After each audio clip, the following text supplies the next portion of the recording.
Market radar में अब हम बात करते हैं HEG की। HEG LNJ भिलवाड़ा ग्रुप की flagship company HEG graphite electrodes की दिग्गज मैन्युफैक्चरर और एक्सपोर्टर है। ये सोफिस्टिकेटेड UHP यानी कि अल्ट्रा हाई पावर इलेक्ट्रोड्स की प्रोसेसिंग भी करते हैं। अब कंपनी के ज़्यादातर प्रोडक्ट्स का इस्तेमाल स्टील कंपनियों में होता है। तिमाही नतीजों पर थोड़ा फोकस कर लेते हैं। दिसंबर तिमाही नतीजे देखे जाएं तो मुनाफा 7% घटकर 105 करोड़ आया है। आय पर नज़र डालें तो 11% की गिरावट यहाँ भी दिखी है, 530 करोड़ के आसपास का ये नंबर आया है।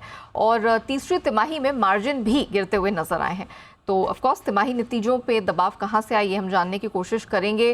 कैसा है मौजूदा डिमांड ट्रेंड, ग्रोथ को लेकर आगे किस प्रकार के प्लान है, सारे मुद्दों पर बातचीत करने के लिए हमारे साथ कंपनी के एग्जीक्यूटिव डायरेक्टर मनीष गुलाटी जी जुड़ चुके हैं। Mister Gulati sir, good afternoon, बहुत स्वागत है आपका जी बिजनेस पे। सर, सबसे पहले तो नंबर्स पे फोकस कर लेते हैं। कुछ कमजोरी यहाँ देखने को मिल रही है, क्या कारण है टॉप लाइन में इस प्रकार की डी ग्रोथ का? देखिए, गुड आफ्टरनून। जो हमारा कैपेसिटी यूटिलाइजेशन Q3 में रहा वो 60s में रहा, जो कि पिछले क्वार्टर 70s में था और उसके पिछले क्वार्टर 90s में था। ये रीजन है जो आपको थोड़ा उसमें टॉप लाइन में आपको फर्क दिख रहा है, although margins will be reasonably well maintained है। और गोइंग फॉरवर्ड Q4 में जो जैन टू मार्च का क्वार्टर है उसमें हम बेहतर वॉल्यूम्स एक्सपेक्ट कर रहे हैं, करीब वापस 70% कैपेसिटी यूटिलाइजेशन के हिसाब से। सर, आपने तो वैसे क्लियरली पॉइंट आउट किया ही और हमने देखा भी margins have been relatively stable. बताइए, नीडल कोक की प्राइसेस सर वो किस प्रकार की रही हैं इस क्वार्टर के दौरान? देखिए, नीडल कोक इस साल जब स्टार्ट हुआ था तब से लेके 3 क्वार्टर तो स्ट्रॉन्ग रहे प्राइसेस, बट अब थोड़ी उसमें सॉफ्टनिंग देखी जा रही है, बिकॉज जैसे इलेक्ट्रोड इंडस्ट्री इस समय कम कैपेसिटी यूटिलाइजेशन पे चल रही है, हम 70 की बात करें तो ऑब्वियसली उनके ऊपर भी थोड़ा प्रेशर आता है, तो प्राइसेस थोड़े सॉफ्टनिंग हुई है। बहुत ज्यादा तो नहीं मैं बोलूंगा, बट 5 से लेके 10% की सॉफ्टनिंग देखी है हमने नीडल कोक प्राइसेस में। ओके, और ये सॉफ्टनिंग अभी जारी रहेगी? अब गोइंग फॉरवर्ड इसमें आप कैसा ट्रेंड देख रहे हैं सर? देखिए, गोइंग फॉरवर्ड जैसे पहले भी एक बार मैंने आपके चैनल पे बोला था कि जितना भी ये बिजनेस इस समय हो रहा है, नीडल कोक भी इलेक्ट्रोड भी, ये क्वार्टर दर क्वार्टर हो रहा है। हमारा एक्सपेक्टेशन है कि वो थोड़े प्राइस कम करेंगे, जिसकी वजह से हमारी कॉम्पिटिटिवनेस बनी रहे, क्योंकि जब तक इंडस्ट्री 70% के आसपास चलेगी तब तक थोड़ा तो प्रेशर बना रहेगा, so that we should be able to मतलब मेंटेन आवर मार्जिन्स, प्रोवाइडेड हमें थोड़ा सपोर्ट नीडल कोक सप्लायर्स की तरफ से मिले। ओके, तो सर स्टील मिल्स की डिमांड अभी कैसी है? फिलहाल इन्वेंट्री लेवल्स कैसे हैं विद स्टील कंपनीज? पहले मैं स्टील की बात कर लेता हूं। देखिए, अभी जो अमेरिका में जितनी ग्रोथ इस समय इलेक्ट्रिक आर्क फर्नेसेस में आ रही है वो हमने खुद पिछले 30 साल में नहीं देखी है। उन्होंने जो 20 मिलियन टन अनाउंस किया था उसमें 7 मिलियन टन तो ऑलरेडी ऑन स्ट्रीम आ चुका है, और 2 साल में और बैलेंस 13-14 मिलियन टन की कैपेसिटी आ जाएगी। सो एक मेजर डिमांड यूएस से आएगी, और यूएस हमारी HEG की इंडिया के बाहर हमारी सबसे बड़ी मार्केट है, और हम कम से कम 25 साल से अमेरिका में प्रेजेंट हैं, तो हम उनकी ग्रोथ को देख रहे हैं और हमें लगता है कि वहां पर हम सेल कर पाएंगे अपने एडिशनल वॉल्यूम्स को जो अभी एक्सपेंशन से आ रहे हैं। ऑलराइट, सर ये बताइए कि ग्रेफाइट नोड को लेकर क्या प्लान है? ग्रेफाइट एनोड को लेकर? जी सर, एनोड। देखिए, ग्रेफाइट एनोड को वो तो एक नया प्रोजेक्ट है जो कंपनी ने अनाउंस किया है। हमारी सब्सिडरी बनाई गई है जो ग्रेफाइट पाउडर बनाएगी, जिसको हम ग्रेफाइट एनोड बोलते हैं। ये इलेक्ट्रिक व्हीकल्स में जो बैटरी होती है और बैटरी के अंदर जो सेल होता है, उस सेल का एक की कंपोनेंट होता है graphite anode. So that is different. वो इलेक्ट्रोड बिजनेस से, ग्रेफाइट इलेक्ट्रोड बिजनेस से बिल्कुल फर्क है। ऑब्वियसली ग्रेफाइट है, लेकिन ग्रेफाइट इलेक्ट्रोड बिजनेस से फर्क है, और वो एक बहुत ही सनराइज इंडस्ट्री है, और हम we are looking very positively towards it. It's a high growth area of the future. Okay, कोई इन्वेस्टमेंट्स प्लान्ड है सर? आप जो दर्शकों के साथ कुछ डिटेल्स शेयर कर सके, प्रोडक्शन टारगेट किस प्रकार के हैं सर उसको लेके?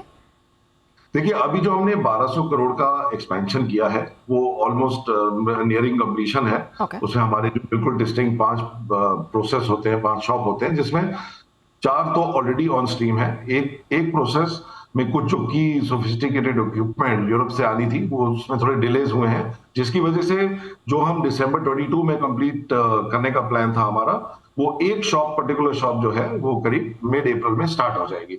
तो ये एक एचईजी का एक बहुत मेजर एक्सपेंशन रहा, 1200 करोड़ का, जो सक्सेसफुली हमने एग्जीक्यूट कर लिया है। और गोइंग फॉरवर्ड तो जो एनोड की बात मैं कर चुका हूं, उसके अलावा अभी ऐसा कोई इस समय investment plan on the table नहीं है। अच्छा अच्छा सर, हमने ऑफ लेट देखा है कि स्टील मिल्स हैं वो फ्रीक्वेंटली यहाँ पर अब एक सार कीमतें जो है वो बढ़ाती चली जा रही हैं, तो क्या ग्रेफाइट इलेक्ट्रोड प्राइसेस हम इसमें भी गोइंग फॉरवर्ड वृद्धि देखेंगे?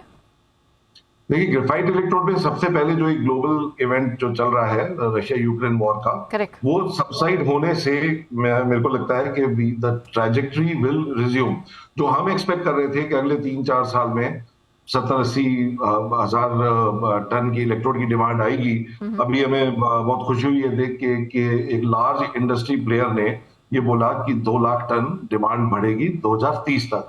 तो ये हमारे लिए मतलब बहुत ही पॉजिटिव बात है। और जिस तरह से वर्ल्ड डीकार्बनाइजेशन की तरफ बढ़ रहा है, तो more and more focus is coming on making steel via the electric arc furnace route. तो हम अपनी इंडस्ट्री को बहुत पॉजिटिवली देखते हैं। आई एम श्योर इसमें आने वाले सालों में कंटिन्यूअस ग्रोथ रहेगी हमारी इंडस्ट्री में। ओके सर, इसका एक्सपेंशन आपने कहा यूएस आपके लिए बड़ा मार्केट है भारत के बाहर, कोई और कॉन्टिनेंट्स या कंट्रीज भी हैं जो फिर इस लिहाज से एक्सप्लोर किए जाएंगे या वहां पर बढ़ाया जाएगा प्लान्स? देखिए, एचईजी का 2/3 प्रोडक्शन हमारा एक्सपोर्ट होता रहा है काफी सालों से, 20 सालों से, 25 सालों से। तो हमारी जो मेन, जैसे यूएस में हाई ग्रोथ एरिया है इस समय, तो यूएस में अच्छा हम कर रहे हैं। अदरवाइज हमारे जो एक्सपोर्ट है वो बहुत वेल स्प्रेड आउट है। यूएस है, मिडिल ईस्ट कंट्रीज है, फिर यूरोप है, साउथ ईस्ट एशिया है। तो हम मतलब वर्चुअली हर उस देश में हम प्रेजेंट हैं जो एक steel making top 20 steel making nations है। We are almost there in every country. तो जो भी ग्लोबल ग्रोथ आएगी, अमेरिका में तो आ ही रही है, but I am sure in other areas also, जैसे जैसे ये स्विच ब्लास्ट फर्नेस से इलेक्ट्रिक आर्क फर्नेस की तरफ जाएगा, उसमें इलेक्ट्रोड की डिमांड बढ़ेगी हर रीजन में। ओके सर, आपके मार्जिन गाइडेंस पर बात कर लेते हैं। 25% ये जो दिसंबर तिमाही है उसमें रजिस्टर हुआ है, आगे के क्वार्टर के लिए क्या गाइडेंस है सर?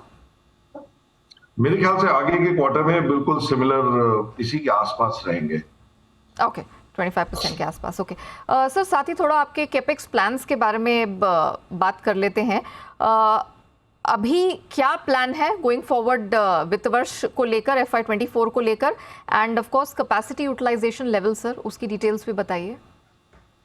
कैपेसिटी यूटिलाइजेशन लेवल मेरे को लगता है जो Q4 है, जैन टू मार्च में जैसे मैंने बोला 70% है। हाँ। और आने वाले अप्रैल में, जून में भी, फर्स्ट हाफ में भी शायद इसी आसपास रहने की संभावना है। लेकिन उसके बाद हमें लगता है कि थोड़ा डिमांड पिकअप होनी चाहिए, बिकॉज इवेंचुअली ये जो ग्लोबल इवेंट चल रहा है, someday it has to come to an end. अभी तो जो हमने स्टील के आंकड़े देखे उसमें 2022 कंपेयर टू 2021 में 7% की गिरावट है।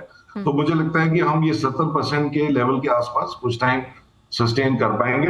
बाकी जो मार्जिन है वो डेफिनेटली इट इज डिपेंडेंट कि इलेक्ट्रोड के दाम जो हम क्वार्टर बाय क्वार्टर बुक कर रहे हैं वो क्या चल रहे हैं, और नीडल कोक वाले हमें क्या दाम प्रोवाइड कर रहे हैं। तो उस स्प्रेड की बात है, मेरे ख्याल से मार्जिन इसके आसपास ही रहने चाहिए अगले साल भी। ओके सर, आपने कहा यूएस के अलावा मिडिल ईस्ट, यूरोप में भी कारोबार अच्छा खासा फैला हुआ है।